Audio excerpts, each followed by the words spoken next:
if you come to business with the perspectives like, hey, we'll spend the money, we'll figure this out, then you have a different mindset from the person who just needs it to be easy and isn't going to make the effort, isn't going to learn, isn't going to spend the money, isn't going to try marketing. And so I think my perspective on the way business works makes me think about this type of stuff differently.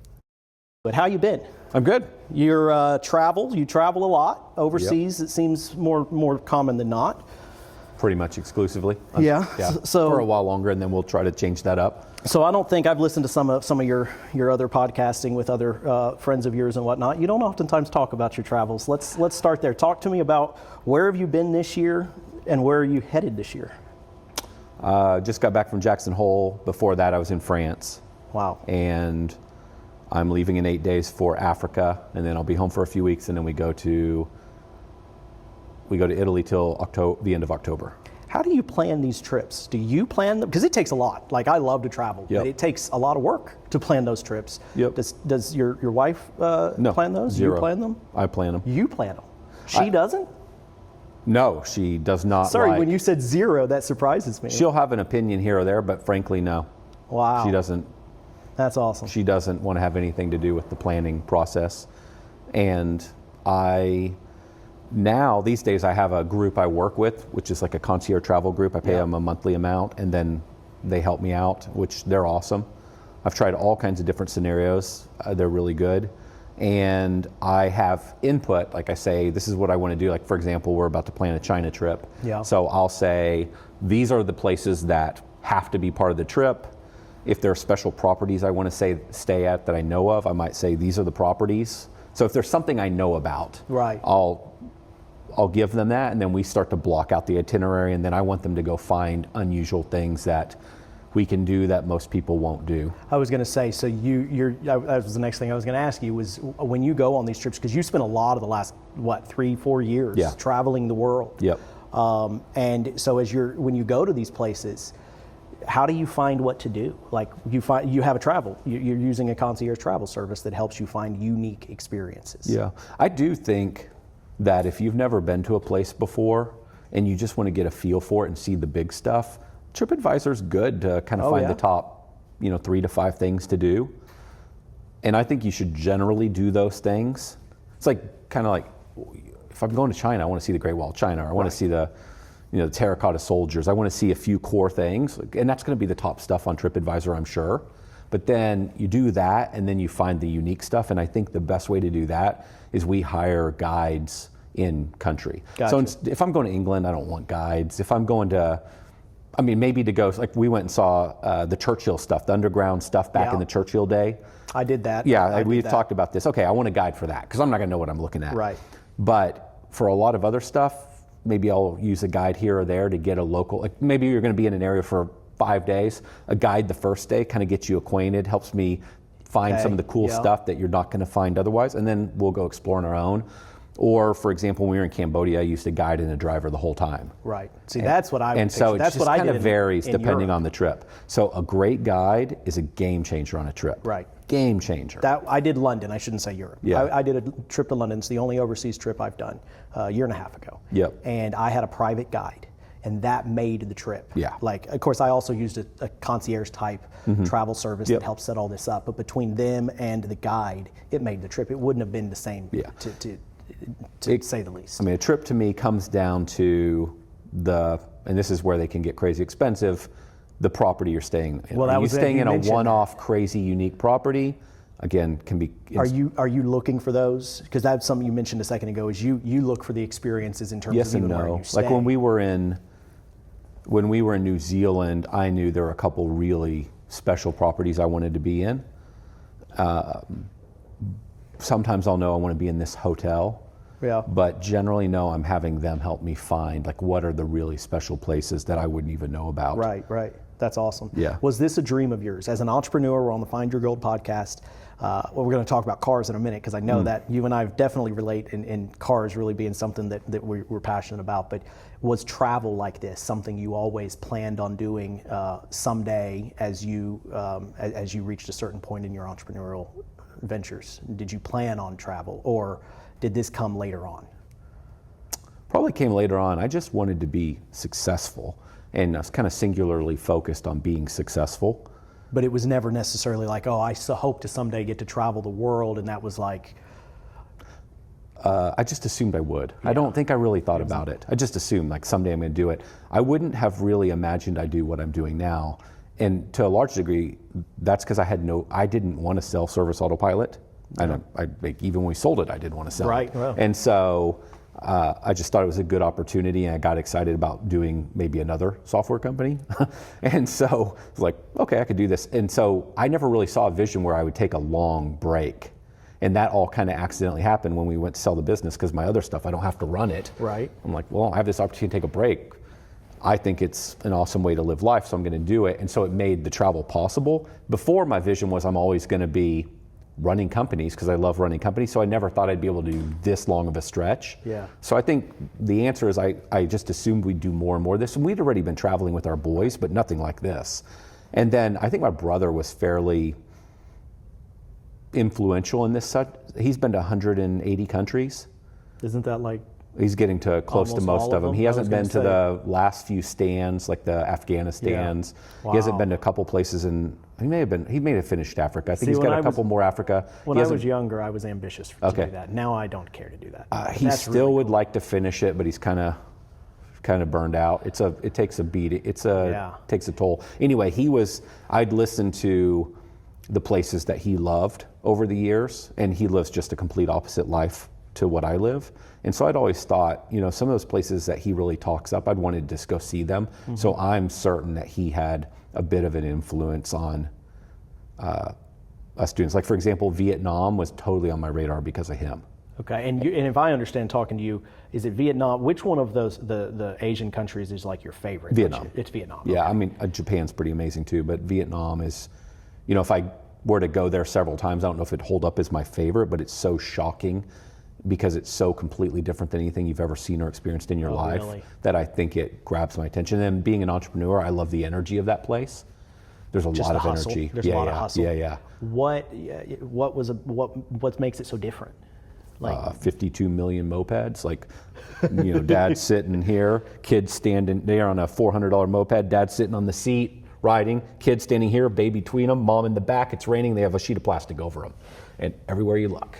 That's what it looks like. That's life. It's crazy. And you eat all your meals in the streets, sitting in little plastic chairs. What are you in? They're all the locals are on these mopeds. What are you as a tourist? We hired a driver there. So you had a driver. Yeah, we had a driver. And I'm perfectly happy renting cars and driving myself around in a lot of cases. And sometimes I use drivers. It just depends on what style trip we're going for. But in Asia, I would never in 100 million years drive it. Every time we're in Asia, I get a driver. Why? It's like another world, man. You'll drive the opposite side of the road. You'll drive I drive in England, Scotland, Ireland. No problem. In fact, Ireland is one of my favorite places to drive. Australia's another one that's like that. Yeah, the kind of stuff we were doing. We were on an island in Australia, and then in Sydney, I didn't need a car. But my recollection is we fly into Vietnam to Hanoi. Yeah, there's so many Hanoi at the top. It's capital city. Northern Point. We're staying in this freaking amazing place. We walk out the front doors to just go explore, and it's literally like walking into the video game Frogger. That's how I remember it. It's like you have to cross the street, and there's 4 lanes of traffic, and it's just pure chaos. And people will walk like 2 lanes and stop, and cars and mopeds are going around them, and then they'll walk further. And it's like, holy crap! Like, this is intimidating. So you're kind of looking around for a group. It's like, I'm going to go hobby with this group of locals, and we're going to cross with them. You're like the way that they used to play soccer. I don't know. There's sports there. They would teach you how to stay in like a group. Yeah. So you're looking for a group as a survival mechanism. Yeah, and then you make your way around. And it's like, okay, we want to eat something, and so you're going to buy pho at a house. Just imagine multi-story buildings are just packed, and they're multiple stories. And there's a family that for 60 years has been serving chicken pho. It's like noodles and broth with chicken in it in front of their place for 60 years. That's the only thing they serve. And you sit on a little plastic 3-year-old chair that a 3-year-old sit in, a little plastic table, and there's vinegar and different things on this little plastic table that you can put in your pho. And it's like, this is the most insanely good food I've ever had in my life, and it costs $3. And it's just that is the experience you have everywhere you go in some different way. Like you learn something you've never seen before. You go into a temple or a pagoda and there's just money and food everywhere. And you're thinking, if people come in and they bring this stuff in, and we ask our tour guides, like, don't people take the money or the food? She's like, why would anybody do that? This is for people that need money or food. Like if somebody needs something, they'll come get a little bit of money, get a little bit of food. Nobody would steal this. It's like, wait, what? Like this is nothing like the United States. That's because if you steal it, don't you lose your hand or something like that? No, it's a community, more of a community-based culture where people are generally, as I perceive it, more helpful and supportive of the community. It's less, and again, I haven't spent enough time there to know for sure, but my take on it was it's less of it's about me or I, it's more about we. Wow. It is amazing. So it's that kind of a thing. And so that's probably one of the things I most love about travel is seeing the cultures. And I love Asia. Asia is just so different than here. And then Vietnam is just a level up because it's so freaking different than anything you've ever experienced. And so you can't help but the time goes really fast because it's a new experience every minute of every day, something you've never experienced. Yeah. And so anyway, is it hard to get back into it as you get back into and you're starting to work again more and more? This is like my ultimate. I have like 5 concepts for companies I want to start. I got so many things I want to do. I'm half-assing 5 for 50 channel. I want to do all this stuff, but it's like, you also like the freedom I was in France with my brother and we're talking like, okay, let's do the Oriental Express together, or let's do, whatever. And I've been wanting to do China, and my brother's like, I haven't finished China. And so now we're going to China. It's always that we're talking to a friend and like, oh, we want to go here. It's like, God, we'd like to go there too. Let's go. Not enough time. Yeah, so I want to do everything. And, but I most love work, but I keep getting trips in the way of work. So I don't know the best way to live life. Maybe that is the best way to live life, but that's a good problem to have. That is a really good. That's an entrepreneurial dream. It's a dream, but dream come true for some. I need like another lifetime because I have too many things I want to do. I love business and I want to start these other concepts. I don't really want to do everything it's going to take to start them, but I want to at least see if they'll work. You resonate with this, like you love starting crap. I'm done with that though. What you got to say is I used to love. You still love it. You still love it. Anyway, I like what I have. Yeah, so it's a very, very big conflict that's on my mind all the time. And I try to make myself be as focused as I can. So for example, right now, I'm only letting myself do CitiTurf stuff, and maybe I'll think through a concept or something like that, but of a different business, and I set that aside and see if that's still bothering me in a year and it's something I want to do, or I could find somebody to run it. But otherwise, I just work on CitiTurf and we do our travel stuff. Yeah. And 5 for 50, you said you're half-assing that, but you're doing that too. It's been 28 days. Well, how's it going though? Actually, that was one of my questions. You're about a year in. Yeah, my memory serves. Be about right now, about a year. Yeah, right at a year. So let's talk about 5 for 50 for a second. You're about 1 year, almost, if I'm looking at the calendar, if I remember correctly, when you launched I think August or something. Yeah, because Tiffany she took her sisters to Washington, whatever. I think it was August or September. So we're right and that's at when I 1 launched year. it. August right now, August 2025. You launched it August year. 2024. How's it going? Tell me about I know you probably have conflicts there in your head as well. A lot. Yeah. Talk to me. It's going. It's about how I'd summarize it. It's hard, but I've also really half-assed it. What do you want for it? Why are you doing it? That's a whole different problem. I know, that's why I asked.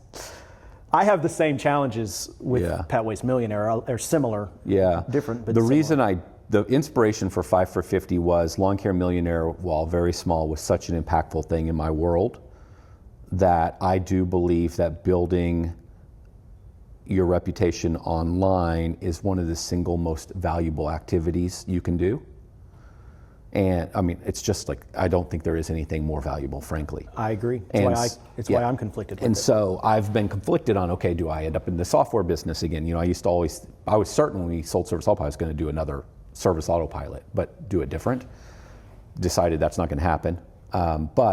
So it would have benefited me there. I thought I might do coaching, so it would benefit me there. I thought I might invest in other companies. It might benefit those companies. I thought I might work with young entrepreneurs. It might benefit that. So I had all these things I might use it for, but yet I'm not sure exactly, because of the conflict I talked about earlier. It's like my highest leverage thing is just to work on CitiTurf. Yeah. And then I like to travel, and I like to be able to go do my car racing and all that junk. And so I don't have an exact reason to build the channel. I also do legitimately like helping other people, but creating content on a schedule is kind of a pain in the butt. And so I'm committed to it, but I need a team. I need to build a team around me. And the reason I haven't built a team around me is because I'm always gone. So what am I going to do? I'm going to go spend $150,000, $200,000 to hire some people, and then be like, I'll see you in a month. And then I'll be home for 2 weeks, and I'll see you again in another month. Like, what are they going to do? So I never moved the ball forward. So I'm sort of stuck right now in limbo. I'm committed to it. It's very slow. I wish it would go faster, but why should it go faster? Because I haven't done the work that it requires for it to go faster. And the version of content I'm creating is, at the end of the day, not super exciting. It's, just me talking by myself, teaching something. It's not that entertaining. It's valuable, but it's valuable if you care, but it's not going to attract much of an audience. I don't even care about attracting a huge audience. I just want the right audience. So there's a lot of things that need to change and improve to get traction, and I need to just do a far better job, and I know what that looks like. It's just that I haven't been, I guess you'd say at the end of the day, willing to do what it takes because I have these other distractions, but I'm still committed to it. I'm going to do it. Right. I got to be home long enough to build a team. Of the 5 things you want to do, it's kind of towards the top along with what you're doing. It would be at the top because it's probably the highest leverage activity. Yeah. And it can support all kinds of other things. Agreed. And I get a lot of fulfillment out of people saying, hey man, you helped me make a massive change in my life. That feels good to me. I feel like when I look back and I'm 90, I'm going to say, okay, life well lived was not making another $100 million. A life well lived is, having 1,000 people that said, hey, I have a different life because of you. And so I struggle with the making more money thing versus the helping more. And when I say, what's a good life at the end of my life? Good life is my kids built their own things and didn't need my money, even if they get it. And they have their own happy lives and great marriages, or if that's what they want. A good life is I helped a ton of other people live a life they wouldn't have lived otherwise. But a good life is, I was wealthy and I got tons of experience, but more wealth doesn't equal any more joy in the end, or even right now, frankly. No. Other than it's just a thing. And so it's noise in my brain. This is all noise. And so I know what to do. I just need more time. I need people around me to help me accomplish that. So that is where I'm going. Going back to building that team. Yeah. I want to talk more about building that team. Just need the team. So you need the team. Do you envision the team of 5 for 50 that you're talking about here? Are you the only one in front of the cameras and the team is all helping you behind the camera? Or are you envisioning a team in front of the cameras too, helping you? I've got a million different visions, like you can have 1,000 ideas. But that's what I'm asking, because it's initially it's more of a team behind the scenes, but I'm also I've got a bunch of I've got a number of friends that do different things. Some people know, a guy named Mike Andes. He's doing a killer job traveling around. Mike is an inspiration. Mike's doing a killer job. I agree. And the guys that run Upflip are doing a great job. What is Upflip? If you look them up, they'll do like 300 to 1 million views. They travel around, talking to service companies. They charge.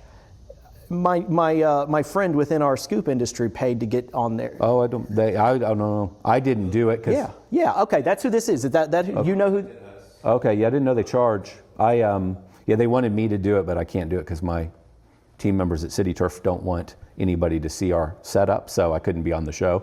But they didn't say anything about charging. I had to eventually bail out of that. Well, and I think they charge in some cases. Oh, okay. My memory serves, they wanted $20,000 for us to do something. Oh, wow. From what I've understood, people that do it, like I've heard from numerous different sources that are completely separate from one another, that it works. Oh, I think it'd be incredible. I heard somebody talking about them last week. I love what they're doing.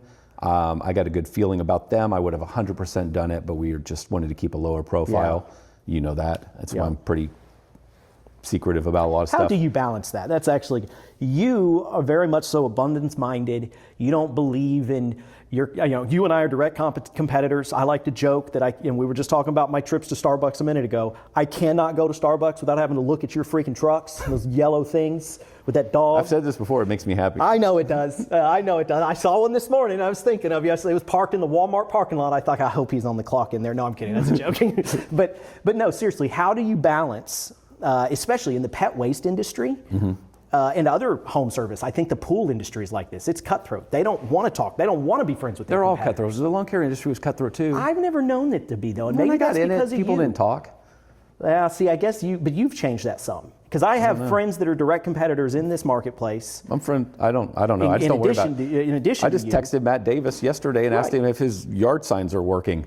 Like, and he'll answer. I'll tell him anything. I mean, like, we have I don't know. So where do you find that balance? Because yes, you have other partners at CitiTurf, and they don't all.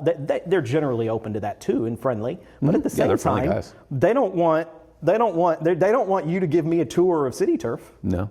So where do they find that balance? Where do you find that balance? I just don't care. I don't know what the balance is. I just don't worry about it. So you don't care. Like if it was only you, you'd be like, "Come on, I'll show you. I'll show you whatever you need." But you also separately, your balance is you're respecting the wishes of your business partners, and 100%. you understand that. And I totally understand the perspective. You don't perspective. care doesn't mean that nobody should care. No, I like that. I actually don't even disagree with them. I agree. Like, I know what you mean. I 100% agree with the. I can't argue for a second. Like, I'll just use Philip's name. Like, he runs the company. He's freaking awesome. And like. He doesn't want to say. He would say, I don't think I'm putting words in his mouth. He's like, what's the upside? Yeah. 0. Yeah. I totally agree. Like, I kind of struggle with upside. this. I struggle with this. Ben knows this. I struggle with this balance. Like, I got to have an upside. I don't want to tell the entire world I'm as open as I am. He's 100% I don't want to tell correct. the entire world every little single detail as open as I'm going to be. Why would you tell anybody any? There's no reason. There should be some version of an upside. Yeah. The upside for Lawn Care Millionaire was CitiTurf. Yeah. No. Service All Pilot. I didn't do it for CitiTurf. I didn't mean. I said that. I would never done that. I meant Service All. Yeah. No. The So he's upside right. For CitiTurf. So I would. Lawn Care Millionaire was. I would never argue Service against them. There's no reason to tell anybody your revenue. There's no reason to show anybody anything. There's no reason to tell anybody how you did it. There's 0. It's like there's no upside. Unless you're coaching and/or if you're building a school. For me, like there was upside. The school, and I frankly think for them there is upside too because of the relationships I've built. I could call you, I could call Matt, I could call a bazillion people around the country and say, hey, what are you guys seeing in the data? What are you doing? And everybody will tell me anything, and I can take that back to them. Yeah. Also, the volume of, and I know a lot of people are getting this, but the volume of people that want to buy our company for stupid multiples, I don't think what I've done has hurt us. I think it's helped us. I agree. And so I'm trying to do the same thing in pet waste in the pet waste space. So it has helped us. That's the upside. Yeah. But also, I would like to see our business become more of a business that's on video for even the local market. What do you mean? Well, so how can we show Miss Smith and Mr. stuff. Jones, kind of how to, but also how can you be a little more interesting and entertaining? People do business with people they like and trust. How can we just show more of who we are? Like, people don't understand. They think mowing a lawn is a high school kid thing. They discount. Yes. Like, most people think pest control has to be done by a pest control company. Pest control is a far easier service than half the services we provide. But yet people in their mind think pest control is more complicated than these other services. You need a pest control company versus a lawn care company. It's like, what are you talking about? That's a far easier freaking service. Yeah. That's why everybody wants to be in that business and why all private equity wants to buy it. Yep. It's not exactly hard. Has a little bit of regulation behind it. Yeah, and that keeps out a lot of people. So how can you show the market more of how things work and more of the behind the scenes and create more personality? If you're going to do that, you can't hide your company. If you go and you look at Chorby's social media, we've spent the last 2.5 years doing a lot of that. Yeah. There's an element of entertaining, there's an element of training, and that's something that even with all of the restructuring we're doing, we're leaning into that. I think you should do more of it. The more we can do, the better. It's the world we live in. I very much so agree. So anyway, so I think while there's no upside, I think we live in a completely different world today, and it's not all negative to be a little more out in the front. Yeah. And also the other thing I agree heavily with and I'm very self-conscious about this with my partners, specifically Philip, because he and I talk all the time. We don't want anything to come across as prideful or bragging. Like, that's not the people we are. And so when you guys start talking about revenue and all this other stuff, some people misinterpret that. And it's like, so why even talk about it? It doesn't matter. And so that would probably be a little bit of the other perspective there. So it's just no point talking about it. Yeah. So I be quiet about it. The pet waste industry. Yeah. Of course, my vision for the Find Your Gold podcast long term and Pet Waste Millionaire long term is for it to be an inspiration. It's not about me, Pet Waste Millionaire, talking about what you're talking. It's not about, and you talked about this with Lawn Care Millionaire. You never intended to be the Lawn Care Millionaire. You intended to be a Lawn Care Millionaire. Idea is to make you a Lawn Care Millionaire, because everybody dreams of being a millionaire.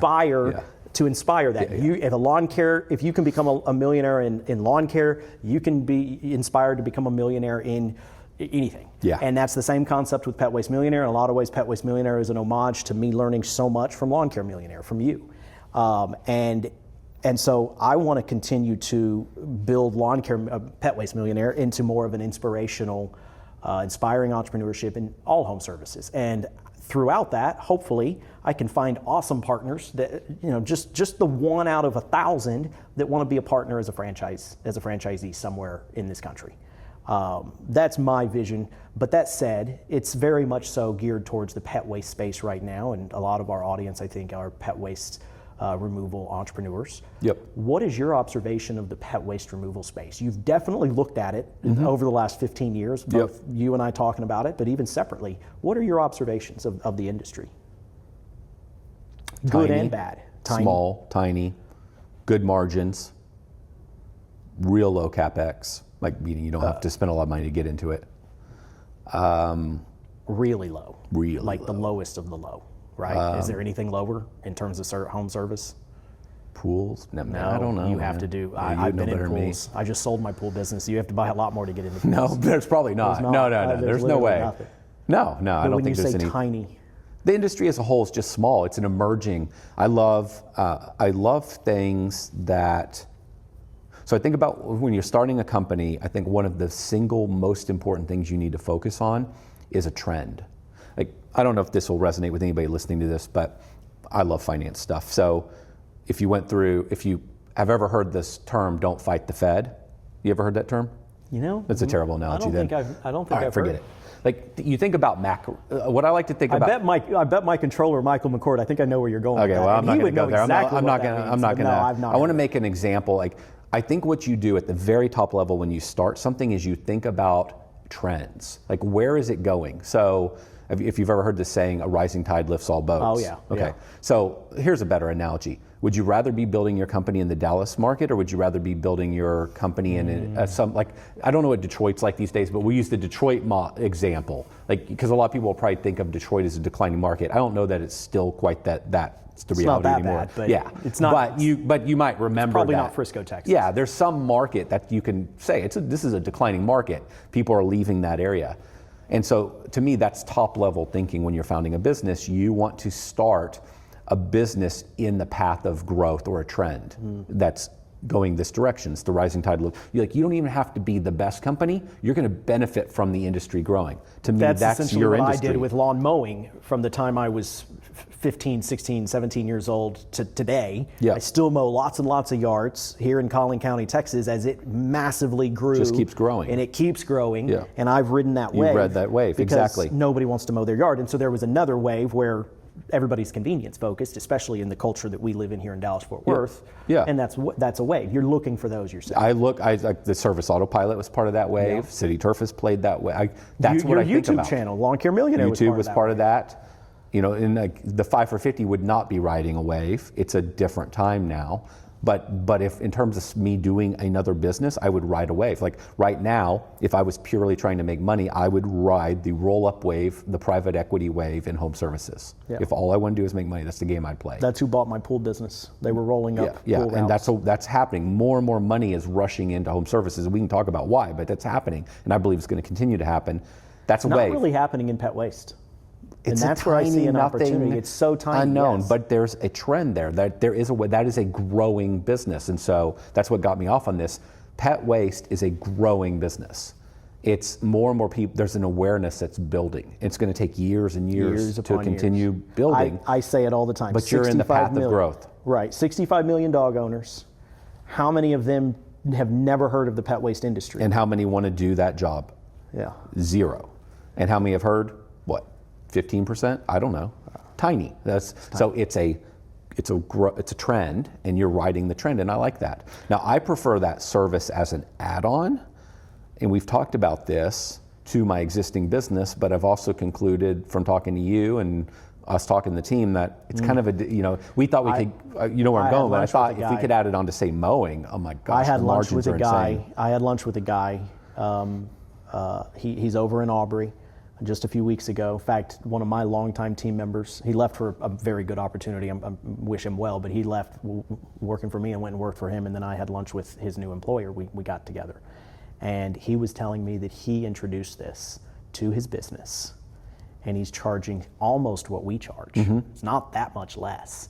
And he simply, because he's paying his H2B mowing crews P for P, some element of P for P. And so he just showed them the math and was like, hey, look, you can be here for an extra 5 more minutes and you'll make 40% more money. And they took it? And they took it. See, and I it's think working. And I don't see it working at scale, but that guy's made it work.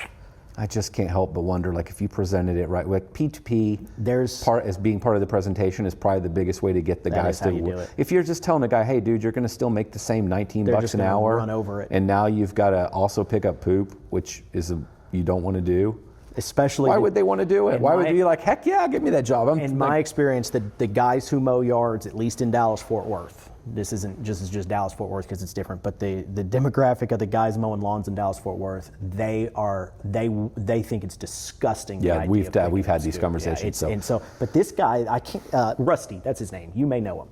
I can't think of his business name. But where's he here? Aubrey. Yeah. McComas. Yes. You know him. Yeah. Well, guess the name. He's awesome. Okay. I knew you knew him. I didn't know how well. Yeah. But yeah, he's doing it pretty successfully, as I understand. I don't know if he wanted. How do I not know this? I don't know if he wanted me to tell everybody that. But he would tell me. I just no, I don't mean you. I just went to a concert with him the other day. But in some ways, you could say that it could be a threat to the pet waste industry if it did catch on. And mowing businesses started doing it. If you're doing a SWOT analysis, the only way that it would be a threat to the pet waste industry is if people start dropping their prices. But I think that we've talked about this, because I've joked about getting into. Well, I'm not going to get into it. My team would have to decide they want to get into it. But I've joked about CitiTurf getting into this. You've joked about it, and I've joked about I'll break your legs. No, I'm kidding. Yeah. So, but at the same time, I think you can make the argument when you have a CitiTurf, you have your different companies or brands out there marketing, you're educating the market, and it will be good for all of us. Like there will be a day that the additional competition is diminishing returns, but right now I don't think you'll lose some business to us, no doubt about it, but at the same time, we'll all educate the market and it'll help you because it'll grow the market. That has been my argument. Yeah. I have a reputation in the industry, even though it's not, there's an element of truth to it, but it's not completely true. I have a reputation, I've been accused that we encourage small guys to start their business in a far off market outside, this is for pet waste, in a far off market. They warm the market up with their hundreds of thousands of marketing dollars. I'm being facetious. Yeah, the little guy spending $100,000. Yeah, they warm the market up, and then we come in and dump $100,000 on top of them and just blow them out and make business hard for them. When the truth is the opposite. Yeah, we come into a market and spend more money than anybody else can. And that actually benefits that whole market because of the awareness. I mean, the math is simple. Let's say there's 10% penetration in the market, and somebody like even a CitiTurf comes in. Like we only do $5 million in mowing or something. It's like not much. And so let's say you could get 20% of those people to do the dog thing. So that's 1,000 people. You're probably letting 5,000 new people know that the industry exists. If I came into the market and I'm advertising everywhere, and I gain 1,000 clients, but the market doubles, the market wins, not us. Rising tide lifts all ships. So that's this absurd argument. But the industry, because this is how all industries work. It's not unique to everybody. Everybody thinks small. Yeah, it drives me insane. But it's a new industry, so they'll think especially small. Is my theory. But all industries think small. But on the flip side, what's contradicting is Josh Cahill, my business partner. Literally, we were just talking this weekend. And the industry, the pet waste space is actually seen. I mean, everybody's really talking that I hear from or talk to that it is a little harder to get clients this year. It's gotten harder. It's harder in every trade right now. It's harder in every trade. Everybody I'm talking to is saying the same thing. And Josh, and I disagreed with him, but he was pointing out, he was like, when you add 1,000 new businesses to the pet waste, when you double the number of businesses in pet waste. That's part of it, but there's something else going on. I agree. Yeah. And that's what I told Josh. I said, because I still believe that you add 1,000 new businesses to this industry, if you double the amount of people trying to start this business, there's so many people out there that don't even know the industry exists. You're just getting the awareness out there. Yeah. You're not competing against each other. I think it also has to be said, my perspective on everything is that I can win. And maybe I'm not going to be the ultimate winner, but if I think about a market, I always believe I could be a top 20%. I always think I can figure it out. Yeah. And so if you come to business with the perspectives like, hey, we'll spend the money, we'll figure this out, then you have a different mindset from the person who just needs it to be easy and isn't going to make the effort, isn't going to learn, isn't going to spend the money, isn't going to try marketing. And so I think my perspective on the way business works makes me think about this type of stuff differently. How? I don't live in fear of the competition. Totally. And that's good wisdom by many people on social media that are teaching business these days is don't even worry about the competition. Yeah. Do your thing because business is out there. Yeah. You have to go hustle, especially if you can be in the top 20%. Yep.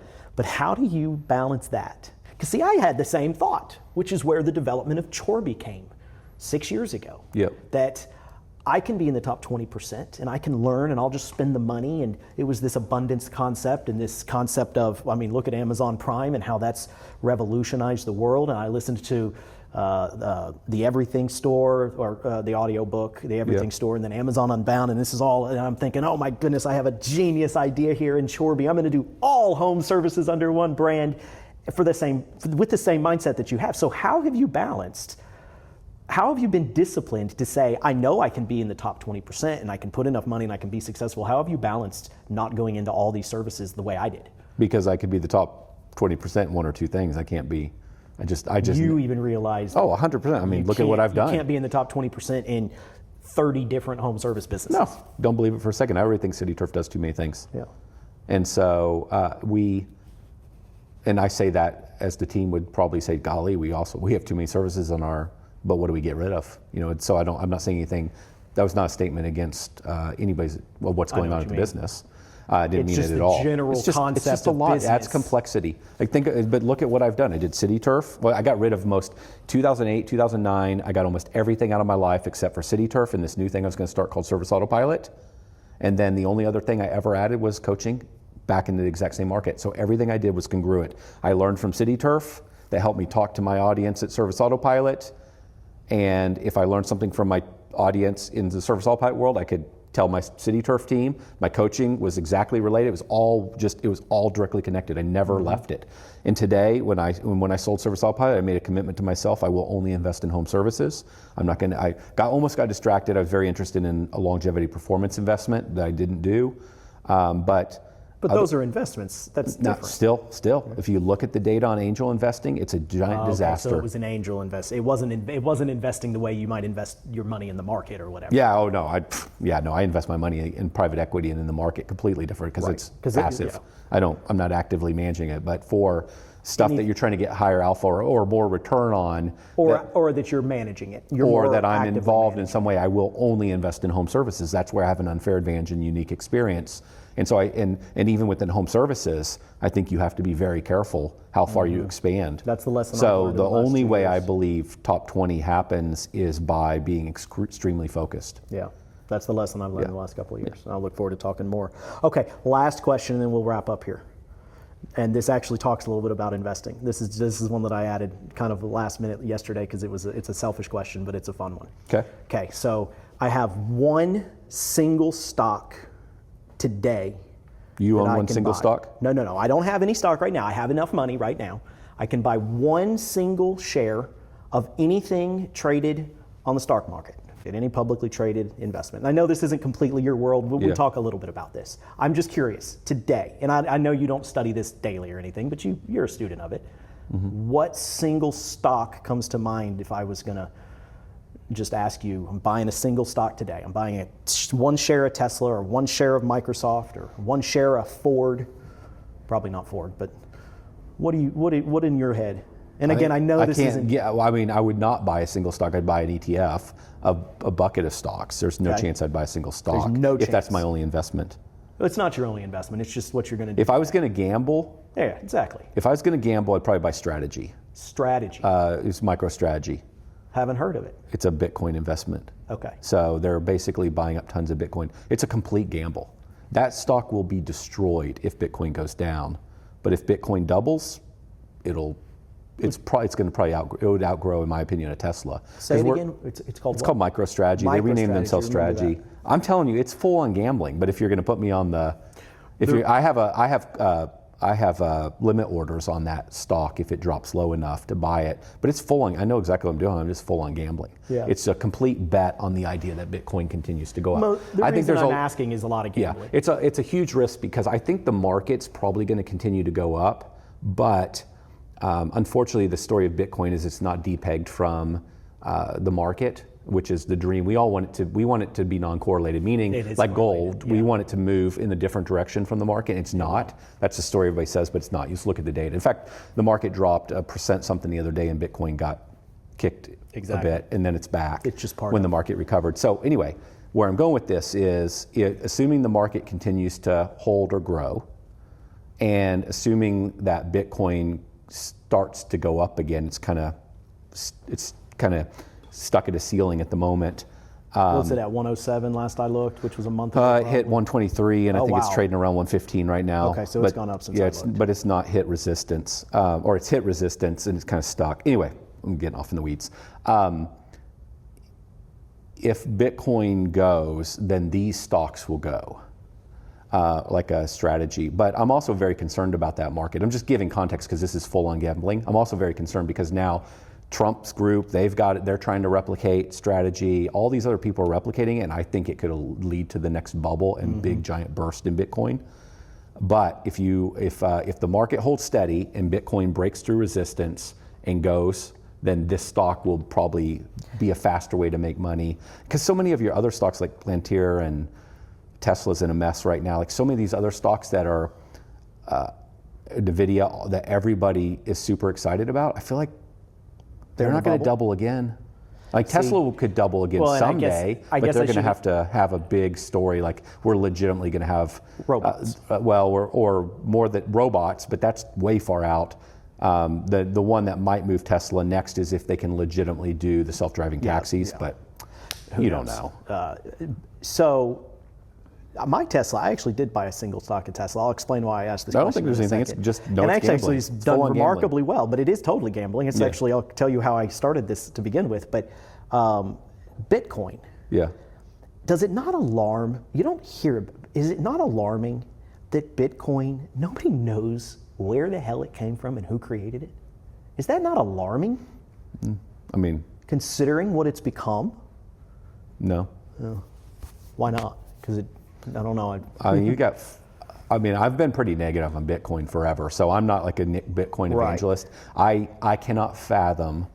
I've not been willing to bet on it for the longest term, and I've been around it since it was hundreds of dollars, and it was my single biggest investing mistake I've ever made, not following along with some others. And when I had some, I sold it because I never thought in a million years the government would let it run. It's almost impossible to make an argument in my mind that this is good for the government. It's not good for the U.S. Like they're saying stable coins are now good for the U.S., so it's the new spin on this. It's just not good for the U.S. So I thought for sure this was never going to happen, and so it was not an asset class I was interested in. And then when Trump got reelected, I was like, oh, geez, we're going to have 4 more years of potential growth in the Bitcoin market. And I think my personal theory is they're doing it for their own selfish reasons, not for what's best for the United States. I tend to agree on that. That's political, but that's my personal. But I think we have 4 years of a friendly crypto environment that will further entrench it. Like right now, Bitcoin isn't even worth the amount of money NVIDIA stock is. So when a lot of people think it's got a high, it's $100 and something thousand, but it's still it's not even an asset class yet, in a sense. It is an asset class, but it's smaller than one stock, smaller than NVIDIA. The whole entire valuation, the market cap of Bitcoin. It is? Yeah. See, I would have guessed it's way higher than a single market, than the market cap of NVIDIA. I think I wish I could double check myself. I think all of crypto is like 4 trillion. Microsoft's more than 4 trillion. Yeah, see, it didn't occur to me that the whole crypto, I may be wrong, but I think that's accurate information. And so it's still if it's going to be a thing, it's still super early days. Yeah. But now I think that we're going to have many years of a favorable political environment, and it's going to get further entrenched. So maybe by the time this government's out of office, maybe it's, an $8 trillion market cap, and then it just gets harder and harder to kill for the government to kill the asset class. I could talk all day on this. I really could. Do not buy. This is full on gambling. No, I know, and that's why I want to tell you. The reason I asked that question is because about a year ago, I have my various. I've put in 401k and I do all the wise stuff by and large. Not everything, but most everything. But about a year ago, I'm looking at how much money I spend on eating out, let alone the money I spend on cars, my toys. And I'm thinking, you idiot, EJ. And you like to go to Vegas. And I don't win in Vegas. I bring my money, I don't overspend, but I bring the amount I'm going to lose, and I usually lose it. Not all of it, but I usually lose most of it. So I'm thinking to myself, you idiot, why don't you at least gamble $100 a week in the market too? Yep. And so I had this old Fidelity account that is mine, and that it had a couple $1,000s in it. And so I just started putting $100 every week out of my primary account into this, and every 6, 8, 12, 15 weeks, whenever I'm doing my banking, I go in there and I'm like, which stock do I want to just, finger in the wind? I want to buy one share of this stock this week. And it's basically gambling. It's exactly what I'm doing. Now, the strategy is buy and hold. Like buy buy and large blue chip stocks and never touch it again. That's my gamble. It's just fun, and just watch it go up and up, or go down and down. It means nothing. It's basically like playing the roulette table in Vegas. Yep. And so that's why I asked, because yesterday I logged in for the first time in 2 months or so, and I thought, I can buy. What do I want to buy? And then I was like, I'm going to ask Jonathan just for the hell of it. I love the individual stock thing. So when I was 20, I was trading individual stocks. And then I realized I wasn't making any more money than if I just put in a fund, so I quit doing it. And then somewhere, maybe like a decade ago, I started buying and selling some individual stocks, not with much money, like 20 grand, or something. And then I just realized I've got these companies that are worth millions and millions and millions of dollars, and I'm spending time thinking about this? Yeah. Like, this is so freaking dumb. And then, so I quit doing it. And then the other problem I have with individual stocks is, I'll give you a perfect example. So I had in my Schwab account, I had like $1,000 or something that was just like maybe as interest that came from somewhere. I don't know. It just accumulated. It wasn't investing anything. So I put it in Facebook. I don't know, a few years ago. It's gone up. I mean, that $1,000 is like 4,000 now. Yeah. I don't know. And that's a perfect example. With individual stocks, you're either pissed because you didn't put enough money in, or you're pissed because you bought an individual stock and you shouldn't have been buying. I would say the same thing about an ETF. I'm either pissed if it goes up, I'm pissed that I didn't put more in, and if it goes down, I'm pissed. I try to talk myself off the ledge. Because I think the reason I'm okay on that stuff is because my entire life, since I was 20, except for times I was really investing in the businesses or we didn't have the money, I've cost averaged in. So I look at those kinds of things differently because I just constantly buy and I never sell. I've done a terrible job of cost averaging. I've never sold, I never sell stuff, but I've not done. So I'm not as bothered. Whereas with individual stocks, it tends to be a lump sum buy, and then you're also thinking about when you get out. And I don't do that with any of the other stuff. And I envision anything I put into the market. I've never really sold it. I sold some Bitcoin. I actually did pretty well on Bitcoin early on, years ago. And then I lost all the money I made on Bitcoin. I was about as bad a timing as you can get on Zoom. Oh yeah. Literally, I bought it at the most expensive that it ever got, right before Google kind of took over and it was free and nobody wanted to use Zoom anymore. Yeah. If I'm saying it right. Yeah, you're saying it right. Yeah. But anyways, I like to talk all different things with you. It's been a pleasure as always. I could go another hour, but I've been told that I have to keep it under at least an hour or so. So, all right. Talk to me a little bit about where can people find you. Tell Only place you can find me is on YouTube at 5 for 50. The number 5, FOR 50 spelled out. That's it. Awesome. I do respond. I've been out of town for a while, so I'm a little behind on comments, but the single best way to have a conversation with me would be through the comments on a video. Awesome. 5 for 50, Jonathan Pototschnik, everybody. You're watching the Find Your Gold podcast. EJ McCoy here. Make it a great day.